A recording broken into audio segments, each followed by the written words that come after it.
Bonjour à tous, c'est un rendez-vous qui peut être qualifié de traditionnel. En fin d'année, le président de France Gallo, Bertrand Belinguer, nous propose un bilan de la saison qui s'est écoulée avant de se projeter vers l'avenir. Président, bonjour. Bonjour Vincent. Alors, parlons tout d'abord de cette année 2013, une année au contexte économique délicat avec la baisse du chiffre d'affaires du PMU, un contexte qui a donc nécessité de nombreuses réformes, Président.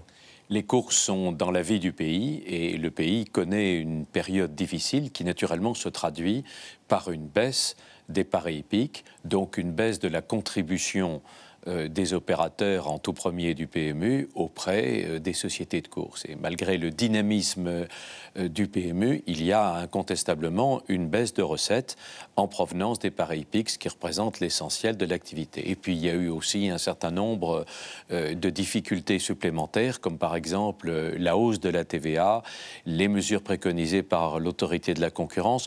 Donc oui, ça a été une année difficile. Une année qui n'a pas été de tout repos. Parlez-nous des réformes qui ont été prises par France Gallo. Eh bien, nous avions déjà anticipé cette situation difficile et c'est pour cela que nous avons eu des réunions du comité stratégique qui a abouti à un rapport qui a été remis à nos deux ministres de tutelle et qui prévoit à la fois un plan de développement pour les courses mais aussi un plan d'économie. C'est ainsi que nous nous sommes engagés, société mère du trot et du galop, à économiser 50 millions d'euros par an. Donc nous avons mis en place un certain nombre de structures de travail pour aboutir à ce résultat et d'ores et déjà, des groupes sont à l'étude pour régler les problèmes qui nous permettront de faire ces économies et notamment des économies dans nos propres coûts à nous, sociétés mères. Alors justement, ce projet d'entreprise va se transformer en plan Gallo 2020. Quels seront les points clés de ce plan Gallo 2020 ? À partir du moment où le comité stratégique a établi ses conclusions, il était naturel que France Gallo s'inscrive dans la trajectoire qui était indiquée par le comité stratégique. Et c'est ainsi que nous avons lancé une réflexion qui va être reprise avec l'arrivée du nouveau directeur général de France Gallo, Thierry Delegue, qui va réunir dès le début de l'année 2014 des groupes de travail composés de représentants responsables, d'associations et syndicats constitués pour aboutir sur des sujets qui concernent la vie de tout le monde du galop, c'est-à-dire les questions de programme, les questions de calendrier, les questions aussi de coûts de transport. Il faut que nous puissions aller vite dans ces domaines, dans la concertation, évidemment, et c'est pour cela qu'il m'a semblé nécessaire d'avoir quelqu'un comme Thierry Delegue qui connaît parfaitement la vie des courses et qui connaît bien naturellement aussi la vie de France Gallo et qui va animer ces groupes de travail dès le début de l'année pour que des solutions puissent être trouvées. Alors, nous parlons d'avenir. Il y a évidemment un mot important lorsqu'on parle d'avenir, c'est le marketing, qui est évidemment essentiel pour France Gallo. Quel est le marketing à venir, si je puis dire, en 2014 pour France Gallo? Vous avez beaucoup parlé, on le sait, Président, par le passé des propriétaires qui sont vraiment très importants au bon fonctionnement des courses en France. Nous avons mis en œuvre ce que nous avions dit, c'est-à-dire l'élargissement de l'accès au propriétariat, et nous avons déjà des résultats. Je pense en particulier à la constitution de l'écurie des parieurs RMC, qui a réuni 7000 participants avec des parts de seulement 50 €, ce qui a permis de lever 500 000 €. Et ça montre bien l'intérêt et le côté positif qu'il peut y avoir dans la recherche de nouveaux propriétaires. Et puis il y a eu toute l'action qui a été menée conjointement par la commission des propriétaires et le département des propriétaires de France Gallo en allant au-devant des propriétaires. C'est ainsi que nous avons prévu d'organiser 7 différentes actions dans chaque région, y compris l'Île-de-France bien entendu, pour aller au-devant de nouveaux candidats propriétaires et leur expliquer que ce n'est pas ni si compliqué ni si coûteux pour être propriétaire au moins d'une part de cheval de course. Et donc nous sommes très encouragés par les débuts de cette action marketing qui vise en fait, au-delà du propriétaire, à remettre vraiment le client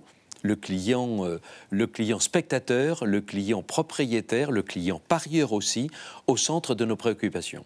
Vous avez aussi beaucoup parlé ces derniers mois, ou même ces dernières années, j'ai envie de dire, de la dimension sportive des courses. Et vous voulez toujours redonner une dimension encore plus sportive, si je puis dire, aux courses de galop. Oui, parce que les courses sont un sport, sont une compétition, et il faut que cet aspect puisse être complètement développé. Bien sûr, il y a le support du jeu, comme d'ailleurs c'est le cas maintenant dans toutes les activités sportives, mais c'est important de pouvoir mettre en valeur la dimension sportive de notre activité. Et il faut dire qu'avec le spectacle magnifique que nous avons eu, et tout particulièrement les courses cette année en 2013, nous avons vraiment de quoi montrer ce que représente la beauté des courses hippiques.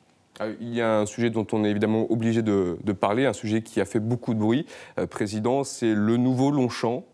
On a entendu parler, il n'y a pas très longtemps, du Qatar. Dites-nous tout.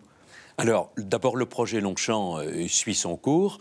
Il a été approuvé à l'unanimité par les différentes commissions des sites, ce qui est une étape importante.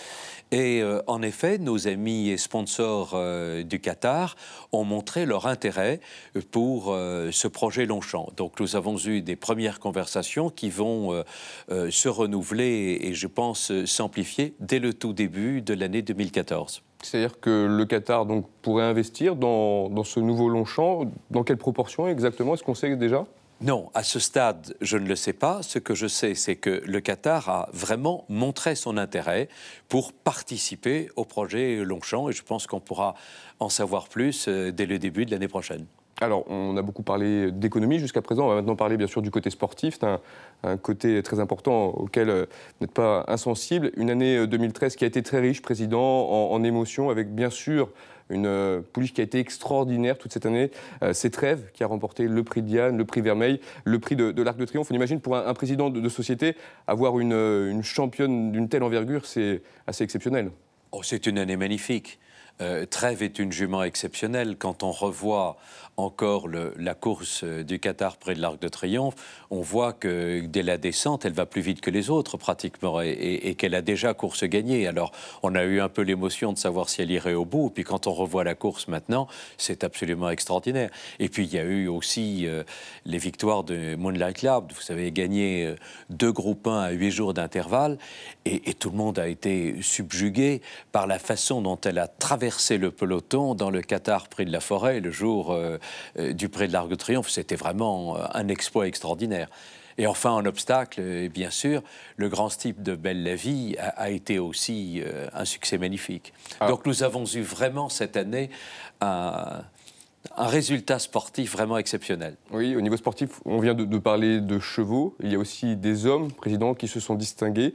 2 en particulier, Christophe Soumillon et Guillaume Macaire, qui ont chacun réussi à établir un nouveau record. C'est important, ça aussi, pour l'image des courses et qui veut bien sûr donner un côté sportif encore plus important à la chose avec de tels professionnels. Bien sûr que c'est important. Christophe Soumillon a battu son propre record avec 227 victoires, ce qui est absolument remarquable. Et ce qui montre d'ailleurs au passage le succès des jockeys français qui sont dans cette période hivernale demandés dans différents pays du monde. Et puis il faut saluer l'exploit de Guillaume Macaire parce que gagner 260 au moins courses d'obstacles dans une seule année, c'est un record extraordinaire qui montre une organisation du travail qui est absolument remarquable. Et là aussi, je voudrais souligner la qualité de l'entraînement français qui est reconnu dans le monde entier. Alors, Président, nous arrivons maintenant à la fin. C'est donc l'heure de vos vœux. À vous toutes et à vous tous qui êtes impliqués dans l'activité du galop, je voudrais très simplement souhaiter une très heureuse année 2014 dans vos vies personnelles et puis naturellement aussi dans l'activité hippique. Soyez sûrs que dans l'année qui s'ouvre, nous allons faire le maximum pour que les courses de galop puissent se porter le mieux possible. Et pour cela, je peux vous dire que nous allons travailler efficacement pour donner plus d'allant au modèle qui est le nôtre et qui a fait ses preuves. Et nous devrons ensemble faire preuve de solidarité et de confiance. Bonne année à toutes et à tous. Merci, Président, et bonne année 2014 à France Gallo. Merci beaucoup, Vincent, et bonne année à vous aussi. Bonne année à tous.